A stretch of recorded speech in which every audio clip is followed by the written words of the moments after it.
안녕하세요. 저는 경기도에 거주 중인 60대 여성입니다.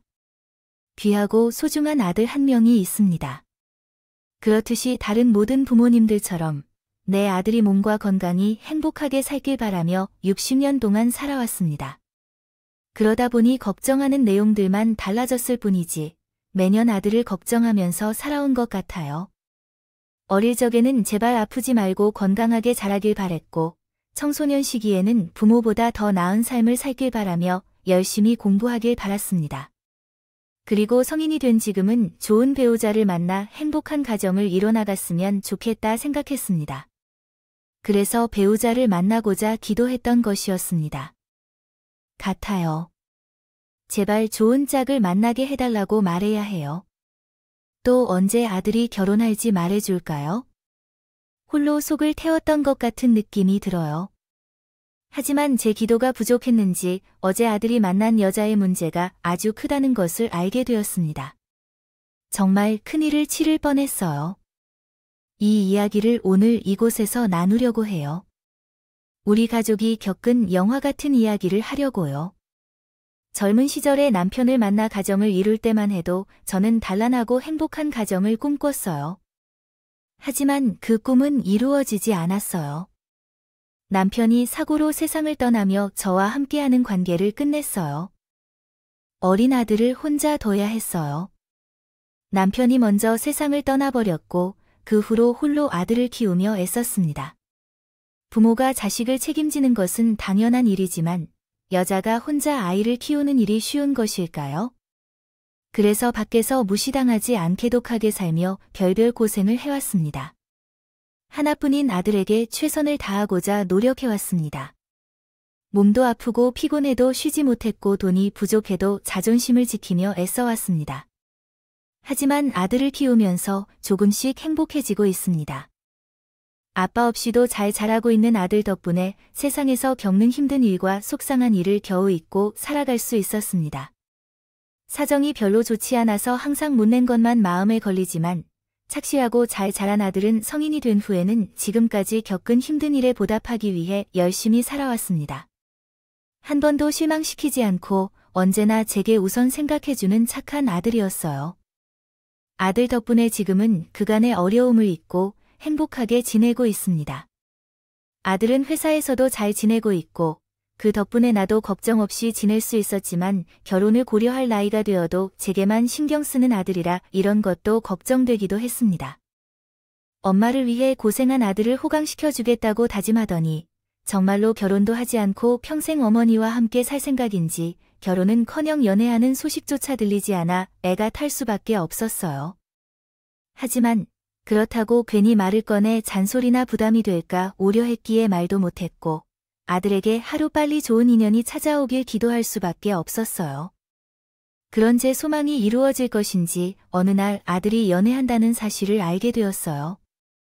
그쪽으로 조용하던 아들이 드디어 연애를 한다는 소식이 들렸을 때 기회를 잘 살려 결혼까지 이루어지길 기대했어요. 그래서 어머니 걱정하는 아들이 제게 주는 관심을 줄이세요. 어떻게든 그 아가씨와 잘 어울릴 수 있도록 노력했습니다. 그런데 얼마 후에 아들이 결혼하고 싶어 하는 여자가 있으며 먼저 운을 띄운다고 했어요. 엄마야, 사실은 결혼하고 싶어 하는 여자가 생겼어요. 지금 만나고 있는 사람이에요. 서로 마음도 잘 통하고 좋은 분이에요. 엄마도 마음에 드시면 좋겠는데 한번 만나보시겠어요? 엄마가 마음에 들면 모든 게 좋을 거예요.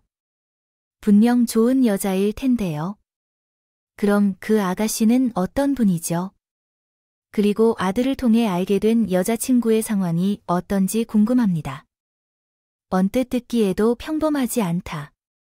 안타깝게도 아들의 여자친구는 대학 진학과 동시에 사고로 부모님을 모두 잃고 혼자 외롭게 살아왔다고 합니다. 그 더할 나위 없이 돌아가신 부모님은 고아 출신이라 일가 친척이라도 없어서 주변에서 도와줄 어른이 없었다고 합니다. 그럼에도 불구하고 부모님께서 자수성가로 수십억 대의 재산을 물려주셨기 때문에 그동안 걱정 없이 지낼 수 있었다고 합니다. 부모님은 계시지 않지만 명문대 출신으로 금전적 여유가 있어서 크게 어렵지 않게 지낼 수 있었던 것 같습니다. 그렇게 그 아가씨는 학교를 졸업한 이후에 평범하게 회사를 다니다가 지금은 개인적인 이유로 휴식을 취하고 있는 것으로 들었습니다. 누구는 며느리가 될 예정인 사람으로서 고아라며 이야기하는 경우도 있지만 우리 집은 남편을 잃고 편모와 함께 살고 있는 가정으로서 다른 상황이 있기 때문에 예비 며느리의 처지가 마음에 와닿게 되었습니다. 아직 그분을 직접 만나보진 않았지만 그녀가 누구인지 걱정을 해봤습니다. 그러나 그녀에게 상처를 주는 부분에 대해서는 집안일 문제로 삼지는 않을 것이라 생각했습니다.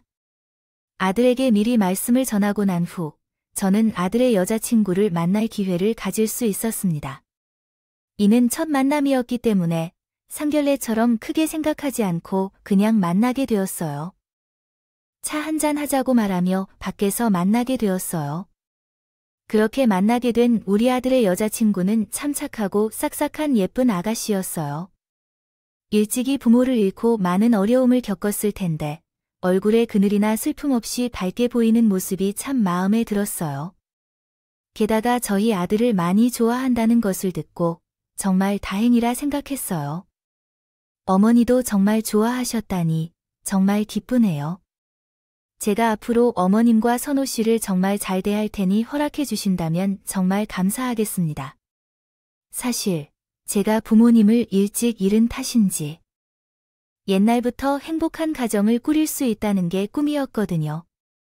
선우 씨처럼 좋은 남자를 만나서 그 꿈을 이룰 수 있게 된다면 얼마나 다행한 일인지 생각해봐요.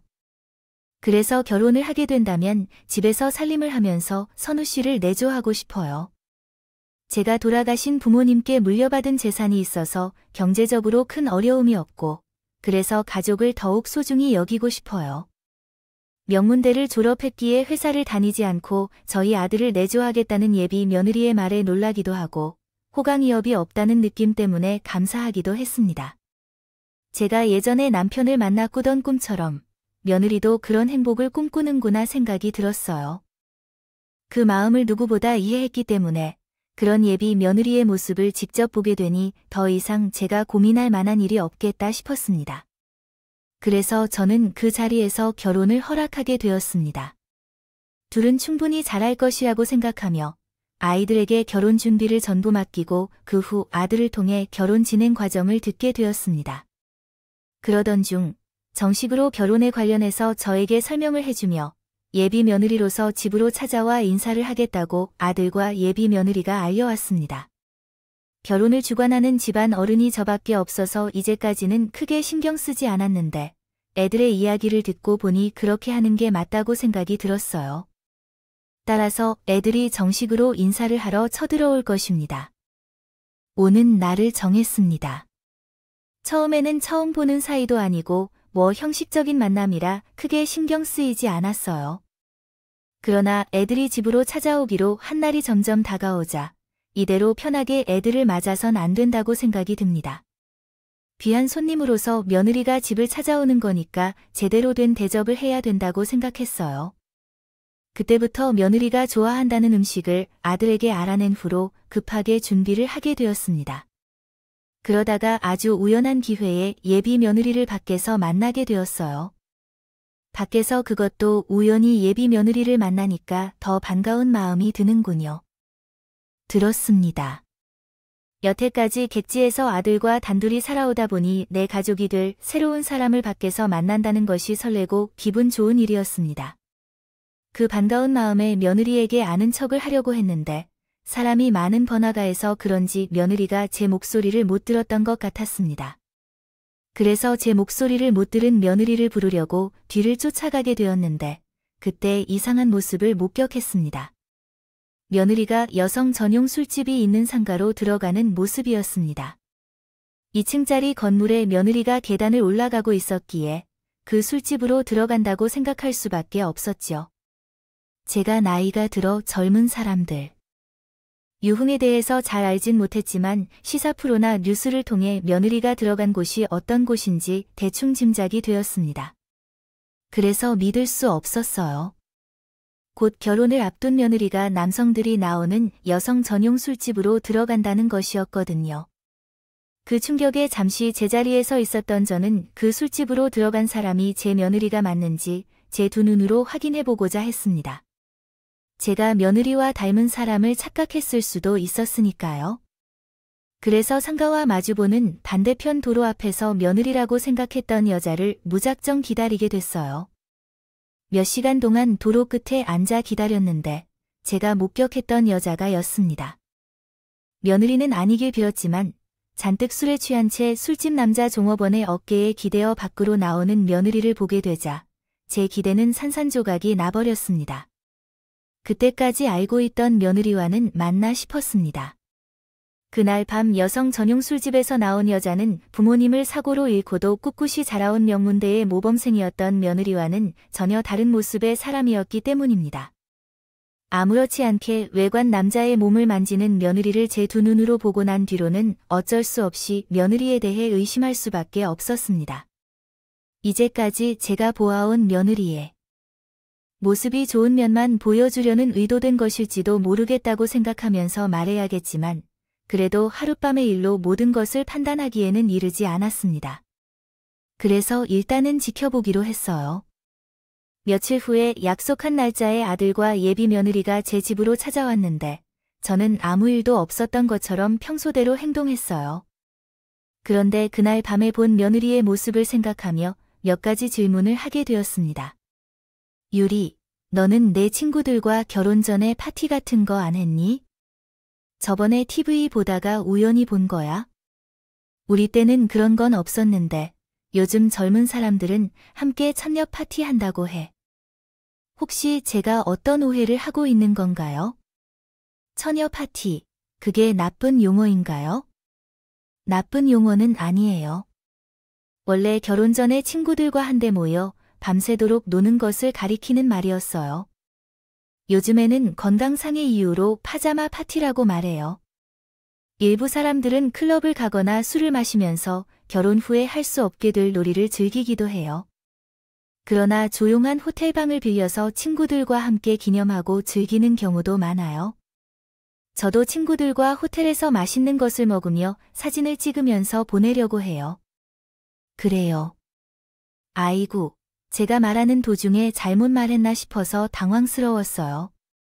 그렇지만 여러분은 그런 식으로도 즐겁게 지낼 수 있어요. 이제 결혼하면 친구들과 함께 술을 마시는 것도 클럽이나 나이트에서 노는 것도 힘들 것 같아요. 꼭 여자끼리 놀러 가는 게 아니라서요. 친구들과 놀러 춤추러 가기도 하고 싶으니까 전 술 마시는 것도 싫어하고 그런 곳에서 남자들과 어울리는 것도 싫어해요. 굳이 그런 곳까지 제 발로 가서 문제가 될 만한 상황 만들 필요는 없으니까. 아, 그래도 청춘 때만 즐길 수 있는 건데 제 나이가 되면 가고 싶어도 놀고 싶어도 못 가는 거예요. 엄마야, 요리는 다른 여자들과 다르단 거죠.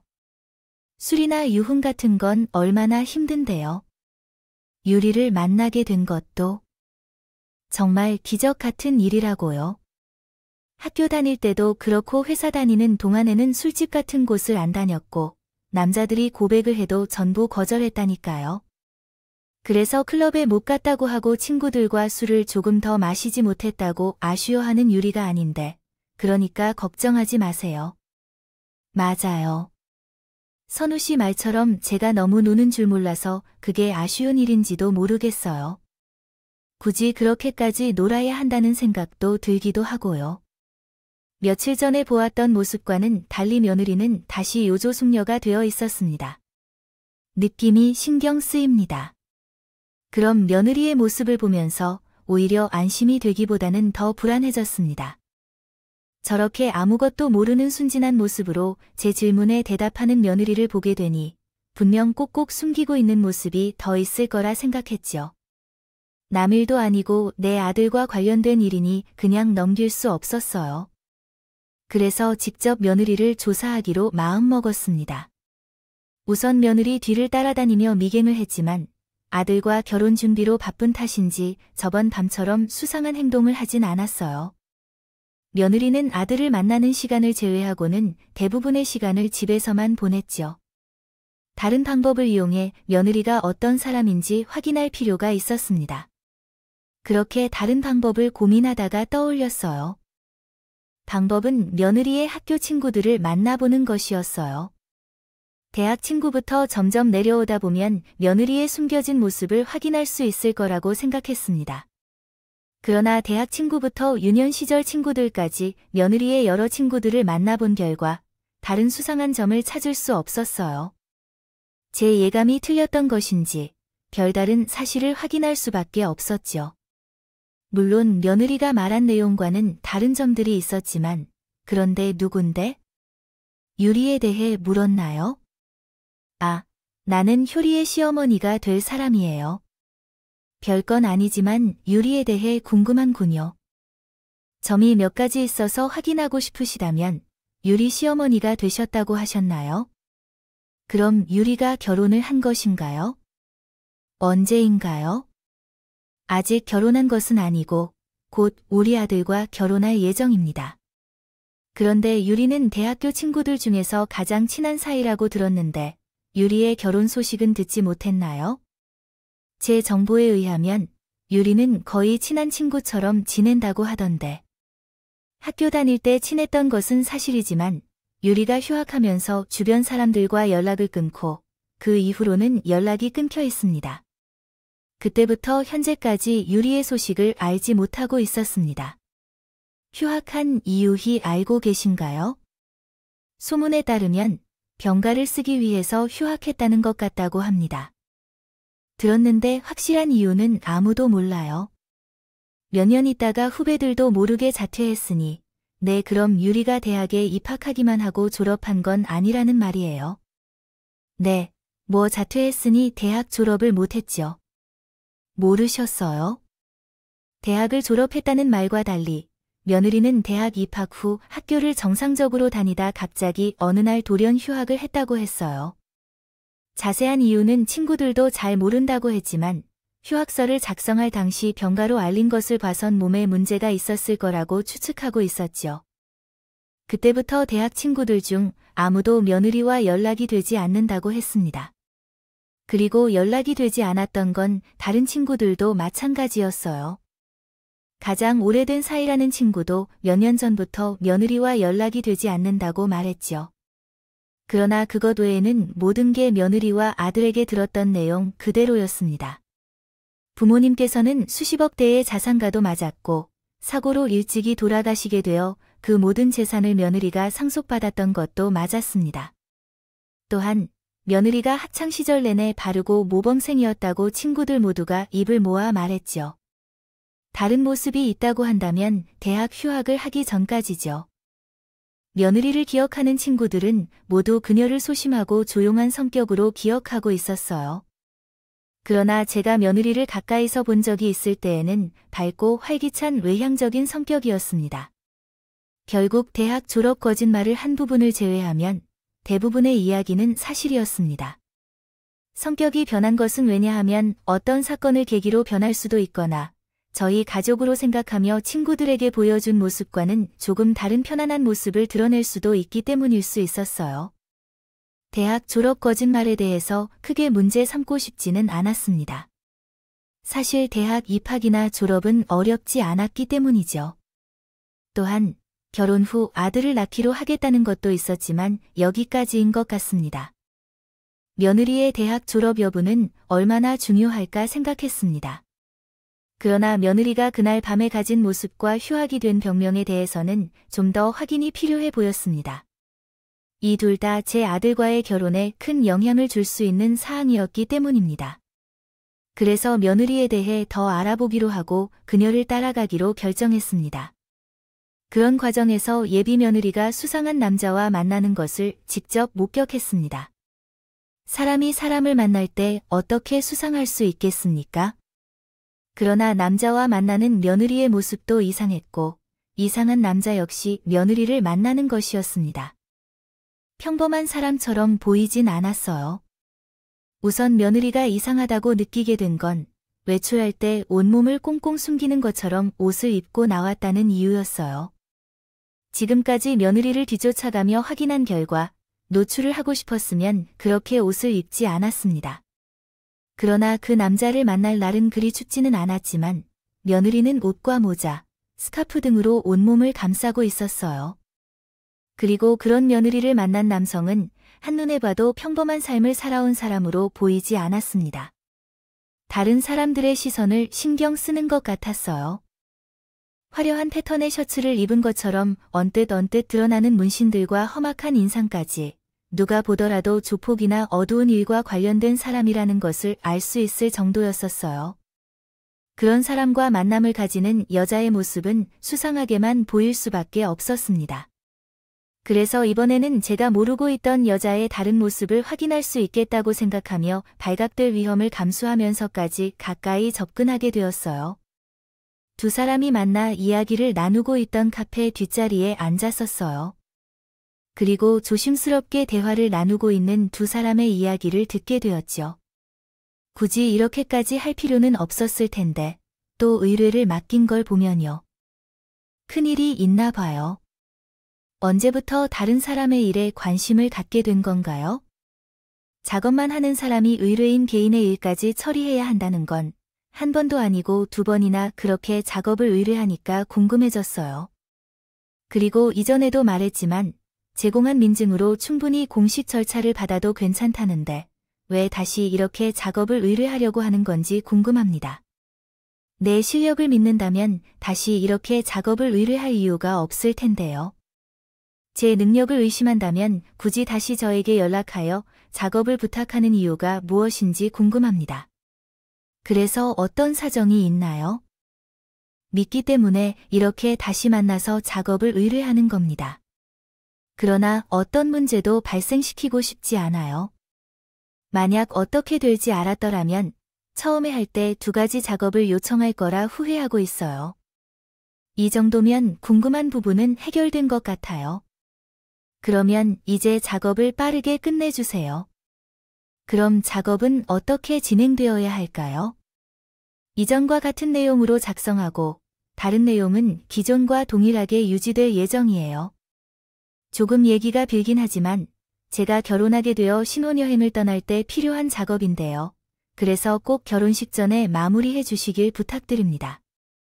아시겠나요? 늦으면 결코 안 돼요. 우리는 마음만 먹으면 금방 될 거예요. 늦어도 3에서 4일 내로 끝내줄 테니 그럼 물건을 건네주세요. 빨리 작업하도록.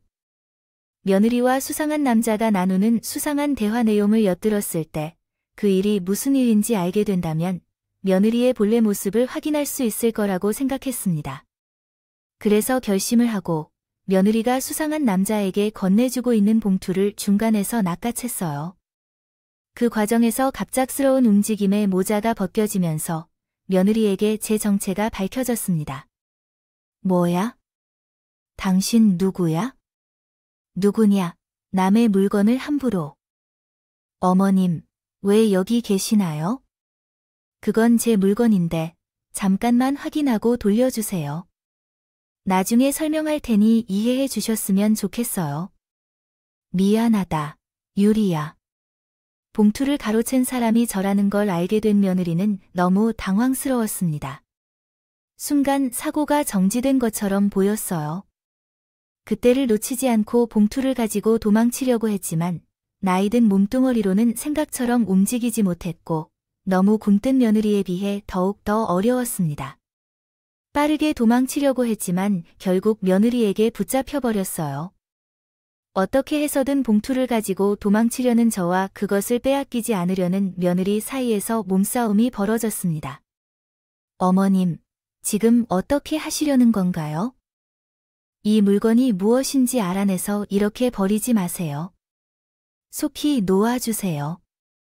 이건 제 개인 물건이에요.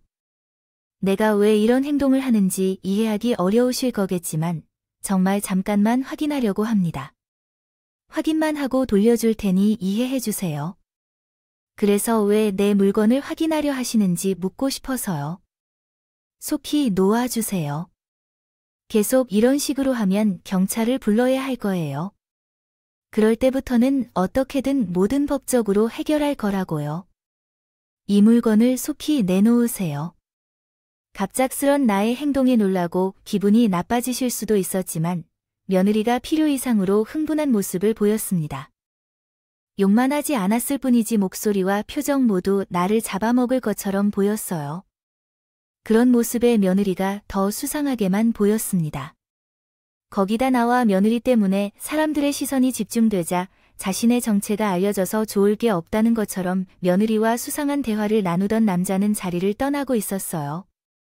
두 사람의 이상한 행동이 나에게 더더욱 확신을 가지게 만들었고 이번 기회를 놓쳐서는 안 된다는 생각에 죽을 힘을 다해 나를 붙잡던 며느리를 뿌리치고 카페를 떠났어요. 그리고 가빠지는 숨을 참으며 며느리를 피해 달아났어요. 며느리가 있던 카페에서 멀리 도망쳐 나온 나는 곧장 택시를 타고 그 지역을 벗어났습니다. 그 후 택시 안에서 서류 봉투를 확인했죠. 봉투 안에는 하나의 여권이 들어 있었어요. 그러나 여권에는 제 며느리의 이름과 생년월일이 적혀 있었지만 여권 사진 속 여성은 처음 보는 사람이었어요. 즉, 며느리의 여권임에도 불구하고 며느리의 사진이 없었거든요. 대신 사진에는 낯선 여성이 나와 있었죠. 그래서 그 여자가 도대체 누구인지 궁금해졌어요. 처음에는 며느리가 성형수술을 한 후 이 사실을 숨기려고 한 게 아닐까 생각했습니다. 하지만 성형수술을 숨기기 위해 한 것인지에 대해서는 행동으로서 결론을 이끌어내기에는 말이 되지 않는 부분이 많았어요. 성형수술을 했다고 주장하기에는 며느리의 얼굴과 사진 속 여자의 얼굴이 너무나 다르게 보였습니다. 어느 쪽이 원래의 얼굴인지를 말한다 해도 상상하기 어려울 정도로 두 얼굴은 완전히 다르었죠. 또한 성형수술은 주로 본래의 아름다움을 강조하거나 불편한 부분을 개선하는 것인데 두 얼굴을 비교하여 어느 쪽이 더 나아 보인다고 판단하기가 어려웠어요.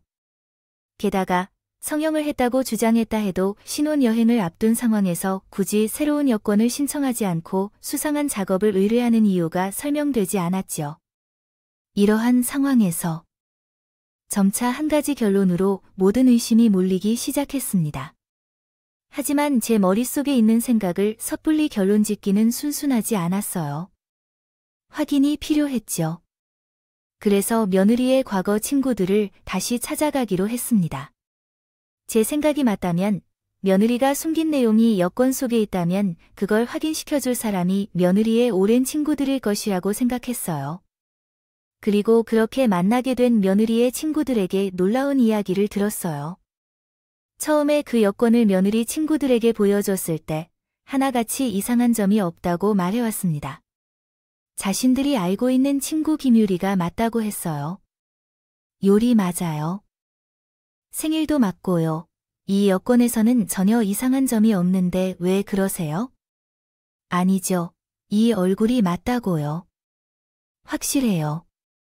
네, 제가 유리랑 몇 년 친구인데 잠깐 몇 년 못 봤다고 얼굴을 못 알아보겠어요. 이 여권 사진은 유리 맞아요? 잠깐만요. 그럼 이 사람은 알아보겠어요. 혹시 이 얼굴이 김유리라고 하면 맞는 것 같아요? 성형했다고 가정하더라도 에이, 이 사람은 한 노래 받은 유리가 아니에요. 그리고 아무리 성형을 심하게 했다 해도 어떻게 이 얼굴이 이렇게 변하겠어요?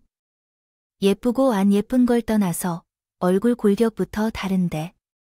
그런데 혹시 제가 알고 있는 유리랑 아주머니가 알고 계신 유리랑 다른 사람인 건가요? 아까부터 말씀하신 내용을 들어보니 서로 다른 사람으로 인식하는 것 같아요. 제 휴대폰 속에 있는 며느리의 얼굴을 보고 계신 친구들은 모두 사진 속 여성이 자신들의 친구인 김유리가 아니라고 말씀하셨어요. 사진이 이상하게 나왔을지도 모르겠다 싶어서 다른 사진들도 보여드렸지만 결코 그녀가 친구인 김유리가 아니라고 했어요. 성형수술을 했다고 해도 이해가 안 된다는 거죠. 그때야 모든 것이 분명해졌어요. 제가 알고 있던 며느리는 여권에 있는 김유리가 아니었던 걸 깨달았죠. 며느리가 누구인지는 아직 알 수 없었지만 우리 어머니께서 말씀하신 김유리가 아니란 것은 분명했어요. 곧 결혼을 앞둔 아들에 대해 이 사실을 알리고 싶었기에 이 사실을 빠르게 전해주어야 했어요. 없다고 생각했었죠. 그 길로 아들이 근무하고 있는 회사로 찾아가며 제가 전화를 걸었어요. 그리고 겪은 일을 짧게 설명했죠. 하지만 여전히 아들은 제 이야기를 믿지 않았습니다. 엄마, 갑자기 무슨 일이세요? 너 지금까지 속고 있었어? 유리가 아니라고. 걔 진짜 김유리가 아닌 그 여자가 누군지 모르겠지만 내가 알고 있는 내가 너와 그 여자에게 주던 그 김유리는 아니야. 지금 내가 유리의 친구들에게 직접 확인하고 가는 길이야. 지금쯤이면 그 여자도 내가 자신의 정체를 알게 됐다는 걸 눈치챘을 거야. 당장 그 여자에 참을 수 있어야 해. 자신의 정체를 숨긴 그 애가 너와 내게 무슨 짓을 했는지도 몰라. 엄마가 지금 당장 내 회사로 가는 중이니까요. 너희들 말이야. 급한 회사 일이라고 둘러대고 있어. 여자한테 도망치려 하더니 내 신혼집에 가서 짐을 챙겨야 한다고 할 텐데. 그래서 나랑 같이 너희들의 신혼집으로 가자. 엄마가 가는 길에 모든 것을 설명해 줄 테니까. 엄마가 뭘 말하시는 건지 전혀 이해가 안 가니까. 마치 내가 알고 있는 유리가 실제 유리가 아니라는 건 말이 되죠. 엄마, 갑자기 왜 그래요? 엄마가 하는 말은 진짜로 믿기지 않고 말이 안 되는 거 알아? 그래서 너를 먼저 보러 가고 있는 거야? 제발 엄마 말 한 번만 믿고 회사 앞에서 기다려. 엄마가 모든 걸 다 설명해 줄 테니까. 다행히 착한 아들은 나의 말을 믿지 못하고 걱정하더라도 회사 앞에 나와 있을 거야. 아들 차로 옮겨 탄 나는 곧장 신혼집으로 출발하자고 말하며 아들에게 며느리가 가르친 여권 내용과 이제까지 겪거나 들은 내용을 설명해 주었습니다. 아들은 여권과 내 이야기를 듣고도 반신반의하는 모습이었어요. 결혼까지 결심한 여자였기 때문에 함부로 판단할 수 없었겠죠. 아들의 반응을 충분히 이해했습니다. 어차피 사실 여부는 며느리를 붙잡아 확인하면 되는 거였으니 일단은 다른 말 없이 아들과 며느리가 결혼 전에 미리 구한 신혼집으로 향했습니다. 다행히 며느리는 아직 그 집에서 짐을 챙기는 중이었어요. 나와 아들이 들어오자 흠칫 놀라며 당황한 모습을 보였고 또 저희에게서 도망하려고 했습니다. 제가 아무 말도 꺼내지 않은 상황이었는데도 말이에요. 물론 말도 없이 집을 떠나려는 며느리를 아들이 붙잡았습니다. 당신 어디 가려고 이러는 거예요? 당신도 갑자기 왜 이래나? 따달라고 우리 결혼 다시 생각해봐야 되겠어. 이유는 나도 정리해서 나중에 말해줄게. 우선은 놔줘. 제발 좀 놔달라고. 지금 무슨 소리 하는 거예요? 갑자기 왜? 제가 왜 이렇게 나올 것 같니? 내가 다 알게 됐으니까 도망치려고 하는 거지. 유리, 너 아니지? 너 도대체 정체가 뭐야? 내가 너한테서 빼앗으니 여권에 김유리, 그 여자, 친구들에게 확인해봤다. 그 사람들 모두 여권 속의 여자가 자신들이 알고 있는 친구 김유리라고 했다고. 그러면서 내가 널 보여주니까 김유리는 아니라면서 자신들은 널 모른다고 했어. 무슨 소리 하는 거예요? 내가 김유리인데 누가 누굴 김유리라고 하는 거예요? 내가 모든 것이 다 밝혀진 상황인데 끝까지 거짓말할 거니? 경찰을 부르기 전에 솔직히 말해. 넌 누구야? 누구인데? 여권 소유자 김유리를 사칭하는 거야? 무슨 소리야? 내가 김유리라고요. 사칭하는 거면 그 사진 속 여자가 날 사칭하는 거겠죠? 또 거짓말이야. 여권이 내 손에 들어오기 전에 이미 김유리에 대해서 알아봤어. 내가 나왔다는 대학, 고등학교, 중학교, 또 초등학교까지. 친구들, 지인들 찾아가서 내가 나의 속이 비어있는지 확인하려고 왜 그랬냐고. 우연히 당신을 만난 적이 있어서 여성 전용 술집에서 술에 취한 채 남성들을 만지며 차에 타는 당신을 이전부터 알고 있던 당신과는 많이 다른 얼굴로 보였어요. 몇 날 후에 결혼 소식을 들려주러 오신 당신은 다시 잘 나 보였고 그래서 당신의 뒷모습을 털어보기로 했어요. 내가 모르는 당신의 모습이 있는지 궁금해서 말이죠. 하지만 찾아본 당신은 당신이 설명한 것과 크게 다르지 않았어요.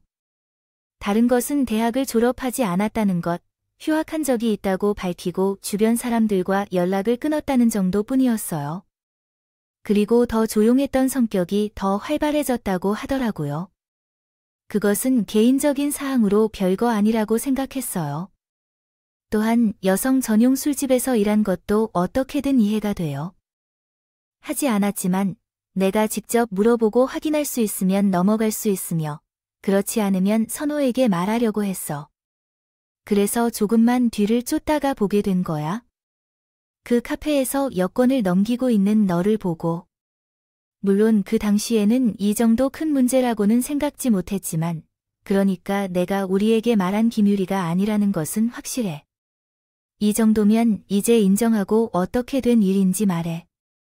넌 누구이며 김유리로 살고 있는 이유는 뭔지, 또 김유리로 우리 아들에게 접근한 이유는 무엇인지. 여권을 발견하기 전부터 제가 이하생략 의심하고 뒷조사를 한 사실을 알게 된 며느리는 당황한 모습을 보였습니다. 더는 이곳에 머물러 있을 이유가 없다고 생각한 것일지도 모르겠습니다. 발악하며 자리를 떠나려고 했습니다. 자신을 붙잡고 있던 아들에게 욕을 하고 폭력을 행사하며 이런 말을 했어요. 이 여자가 미쳐도 정말 미쳤네. 어디서부터 이런 말을 나오는지 모르겠어. 그러니까 나는 김유리가 아니라면 누구라고 이딴 소리를 하고 있겠냐고. 너는 내 이런 말을 믿고 날 붙잡고 있니? 너 이 여자의 엄마인 내가 미친 소리를 하며 제 정신을 차리게 해야지. 모자로 미친 짓을 하는 것 같아. 야, 이렇게 하면 안 돼. 너 같은 새끼로 내 인생을 망치게 하지 마. 필요 없는 이야기야. 등신 같은 새끼야. 뭣도 없는 새끼야. 다 이해하고 양보하면서 결혼하려고 했더니 사람을 거짓말쟁이로 만들어. 야, 거지 새끼야. 얼른 손 놓으라고. 얼른 내 말 안 들리니? 유리야, 너 지금 뭐라고 하는 거야? 기분이 나쁠 수는 있다만 지금 상황에서 내가 욕하고 결혼 취소하겠다는 행동이 맞는 걸로 보여. 내 말대로 이 모든 게 말도 안 되는 헛소리라고 한다면 증명하면 되는 거잖아. 사실이 아니라고 이렇게 이유로 엄마가 오해하는 거라고 밝히면 되는 거잖아. 이 여권 사진을 봐. 그리고 우리 엄마가 내 친구들에게 들었다는 말을. 들어볼래? 누가 이걸 보고 의심하지 않을까 있겠어. 그러니까 내게 해명을 해야 해. 아무런 일 아니라고 닥쳐 조용히 해. 내가 이런 의심을 받으면서까지 너랑 결혼할 만큼 널 사랑하지 않아. 결혼 전부터 이런 의심을 받는데 결혼 후에는 더 어떨까. 미쳤어. 내 돈만 노리고 날 얼마나 피빠져. 죽일 생각이야. 빈털터리들 재산도 별로 없는 녀석들이 돈 많고 잘난 나한테 결혼을 해줘도 감사하다고 받아들일 거야. 나이 새끼야. 당장 내가 안 나오면 강제로 내보내버릴 테니까 그렇게 숨죽이지 마세요. 아들은 모습을 보게 된 여자친구를 충격적이라고 느끼고 그때까지 의심하던 내용들을 믿게 되었습니다. 그래서 폭력을 행하는 며느리를 제압하고 사실을 밝힐 때까지 붙잡았습니다. 하지만 제가 볼 때 며느리는 순순히 사실을 고백할 기운이 없었어요. 그러므로 경찰에 신고해서 며느리의 신분을 확인하고 일어난 일의 배후 이유를 밝혀내고자 했습니다. 결국 며느리가 다른 사람의 신분 도용과 사칭을 했다며 경찰에 신고하게 되었습니다. 이 신고를 통해 며느리는 그곳에서 벗어나기 위해 노력했을 것이고 아들은 더 심한 행동을 하는 것을 원했을 것입니다. 며느리를 잡고 있는 사이에서 숨이 막혀 찾아온 경찰은 집으로 왔습니다. 그때부터 남편이 다시 한번 문제를 일으켜 제게 그동안 있었던 일들을 들어보던 중 경찰관이 여권을 확인하겠다며 며느리를 동반해 경찰서에 나가자고 요청했습니다. 하지만 며느리는 그런 요구를 거부했습니다. 자신을 김유리라고 주장하며 경찰서에 가지 않겠다고 외쳤죠. 며느리가 강요로 경찰서로 데려가 줄 수 없다는 사실이 문제였습니다. 그 상황에서 현장 체포도 어려웠고 영장도 발급받지 못했기 때문입니다. 그러던 중 출동한 경찰관께서 그 사실을 알고 계셨던 강력계 형사분께 알렸습니다. 그 소식을 듣고 한 걸음 빠르게 현장에 도착한 형사분께서 중요한 결단을 내리셨죠. 김유리라고 주장하는 사람을 긴급 체포하기로 결정했습니다. 혹시 형사분의 결단이 없었다면 며느리가 도망쳤을 것입니다. 뒤늦게 알게 된 것인데 이미 그 사람은 기차표를 구입한 뒤였던 것으로 밝혀졌습니다. 그 후에 긴급 체포를 통해 경찰서로 인계된 며느리는 조사를 받았고 도착해서 즉시 김유리가 아니라는 사실이 확인되었습니다. 신원 확인을 위해 며느리의 지문을 채취하려고 했는데 그 지문이 이미 경찰 데이터베이스에 등록되어 있었습니다. 있었던 일인 것 같아요. 전혀 다른 사람의 이름을 가진 지문인 것이요. 그러니까 며느리는 제가 예상했던 대로 김유리가 아니었던 거예요. 그 여자의 진짜 이름은 김미연이었어요. 그리고 경찰 데이터베이스에 남아있는 전과자였습니다. 참 놀랍고 주목할 만한 사실이었어요. 다른 사람의 정체로 살아가려던 존재하다가 범죄자였던 사실까지 말이죠. 김미연 씨는 아주 어린 시절부터 경찰의 기록이 있어서 그 버릇은 어른이 되어도 고치지 않았던 것 같아요. 여러 차례 교도소를 다니는 등 범죄로 인해 수감된 적이 있었던 것으로 알려져 있습니다. 이후 우연히 진짜 김유리 씨를 만나게 됐다고 하는군요. 만나게 된 거예요. 김미연은 보험 사기를 당하여 다친 몸을 치료받으러 병원을 찾았고 김유리 씨는 모야모야병이라는 희귀병을 치료하기 위해 병원을 찾았다고 합니다. 모야모야병은 뇌혈관이 좁아지는 병으로 그 이유 때문에 김유리 씨가 휴학을 한 것입니다. 어린 나이에 부모님 두 분을 잃은 김유리 씨의 입장에서는 완치가 없는 희귀병으로 인해 평생 병원 검사를 받으며 지내야 하는 현실이 불행하게 느껴졌던 것 같습니다. 그래서 수술이 당장 필요하지 않은 상황임에도 불구하고 휴학과 동시에 주변 사람들과 연락을 끊은 것입니다. 하지만 어쩔 수 없는 외로움은 어떻게 할 수 없었던 것 같습니다. 그래서 우연히 병원에서 만나게 된 비슷한 나이 또래인 김미연에게 자신의 이야기를 떠듬떠듬 말하게 되었고 김미연은 김유리 씨에게 관심을 갖게 되었다. 거짓말에 능숙한 김미연은 김유리 씨가 혹할 만한 가짜 인생을 얘기한 것 같았고 김미연이 자신과 비슷한 삶을 살아왔다고 생각한 김유리 씨는 마음을 열게 되었던 것 같다. 그때부터 두 사람은 친분을 쌓았다고 했다. 부모님 두 분을 잃고 일가 친척이 하나도 없는 가족 관계와 병으로 인해 주변 사람들과의 교류까지 끊어진 김유리 씨의 사정을 알고 나서 김미연은 돈을 목적으로 한 사기를 치려고 계획했다. 그래서 김유리 씨를 이해하는 것처럼 행동하고 친구로서 지탱해 줄 수 있는 사람처럼 꾸미기 시작했다. 2년이나까지도 가까운 친구였다고 하지만 실제로는 김유리 씨가 자신을 고립시켜놨던 것이었어요. 김유리 씨가 김미연에게만 의지할 수 있게 만든 것이었죠. 그런데 예상치 못한 일이 벌어졌는데 김미연이 집에서 뇌출혈로 쓰러지고 사망한 김유리 씨를 발견하게 됐어요. 김미연은 사망한 김유리 씨를 발견하자마자 119 구조대에 신고하려고 했지만 그때 갑자기 머릿속에 위험한 생각이 떠올랐어요. 일가 친척이나 주변 사람들과 관계가 단절된 김유리 씨라면 김미연이 그녀 대신 살아가면 되겠다는 위험한 생각이었던 겁니다. 그래서 그녀는 신고하려던 휴대폰을 주머니에 넣은 채 계산을 하고 있었다고 합니다.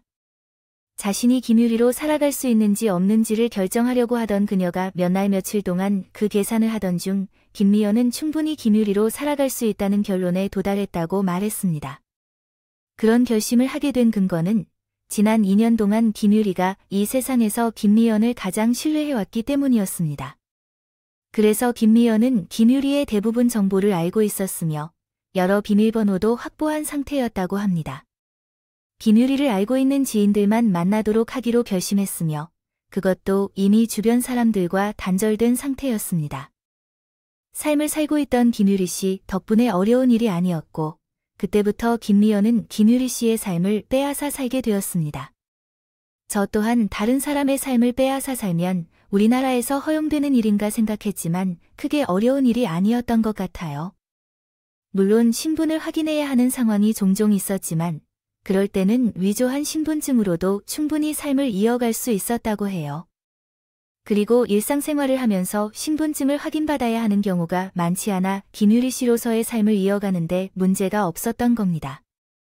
김유리 씨가 보유한 상당한 재산 덕분에 편안히 백수 생활을 즐기며 살아가던 김미연은 결국 제 아들을 만나게 되었습니다. 연애를 하며 결혼 생각을 굳힌다고 했어요. 그런데 사실은 제가 가장 궁금했던 부분이었습니다. 누군가와 결혼하지 않고도 마음 편히 경제적인 걱정 없이 살아갈 수 있는 김유리 씨의 삶이 궁금했어요. 왜 굳이 결혼을 하려고 했는지 저는 궁금했습니다. 결국 제가 김유리 씨가 아니란 것을 들킨 것처럼 위험 부담이 있어도 말입니다. 결혼 직전 여성 전용 술집에 가신 것을 보면 제 아들을 엄청나게 사랑하는 것 같지는 않은데요. 그래서 이 부분을 형사님께 꼭 좀 설명해야겠네요. 물어봐 달라고 했더니 의외의 대답을 듣게 되었습니다. 불안했다고 하네요. 이 세상 어느 누구도 자신을 김유리라고 말해줄 사람이 없었다는 것이죠. 누군가 자신을 김유리라고 온전히 믿어줄 사람이 필요했다고 합니다. 그리고 김유리 씨가 아니라 누군가의 아내로 또 누군가의 엄마로 불리길 바랐다고 말했어요. 그러면 훔친 김유리 씨의 이름이 가려져 평생을 김유리 씨로 살아갈 수 있다고 생각했습니다. 아마 그 계획은 가능했을지도 몰라요. 저는 술집에서 나오는 김미연을 보지 못했다면 말이죠.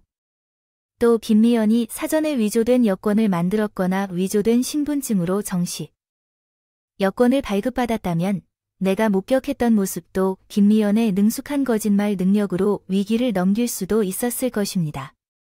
그때 제가 중간에 탈취한 여권은 위조 여권을 만들기 위해 업자에게 김유리 씨의 진짜 여권을 넘겨주고 있던 상황이었습니다. 어쩌면 그때가 김미연의 실체를 밝힐 수 있는 마지막 기회였을지도 모릅니다. 지금 다시 생각해도 끔찍해요. 그때 김미연이 뒤를 더 밟지 않았다면, 또 죽기 살기로 달려들던 김미연에게 여권을 빼앗겼다면 김미연을 김유리 씨로 알았을 테니까 말이에요. 그렇게 김미연이 저지른 모든 일이 경찰 조사로 밝혀졌습니다. 김미연도 이를 모두 인정했고 이제 처벌이 많이 남아 있었죠.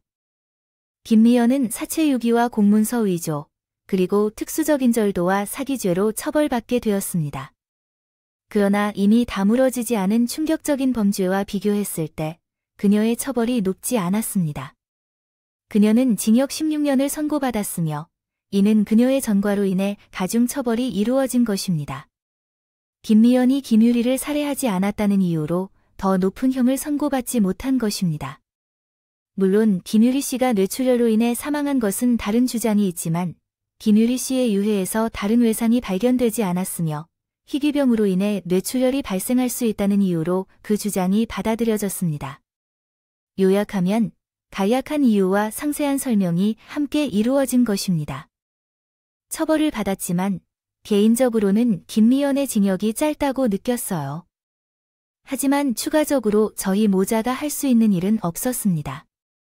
우리는 그 악랄한 여자가 우리 곁에서 사라진 것에 안심하고 감사해야 했죠.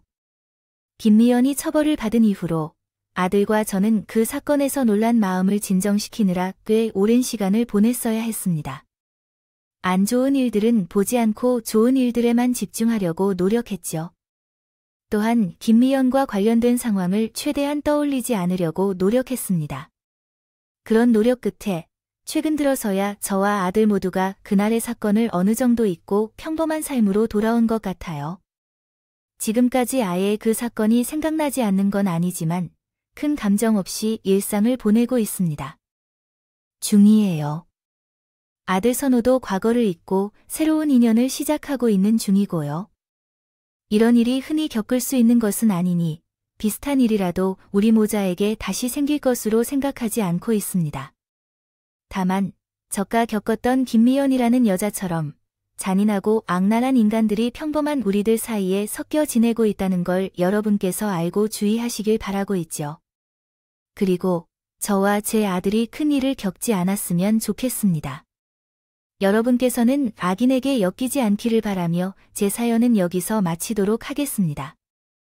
혹시 제 이야기가 너무 충격적이라 심신에 영향을 줬다면 사과드리겠고요. 제 이야기를 끝까지 들어주셔서 감사하다는 말씀 드리겠습니다. 그럼 안녕히 계세요.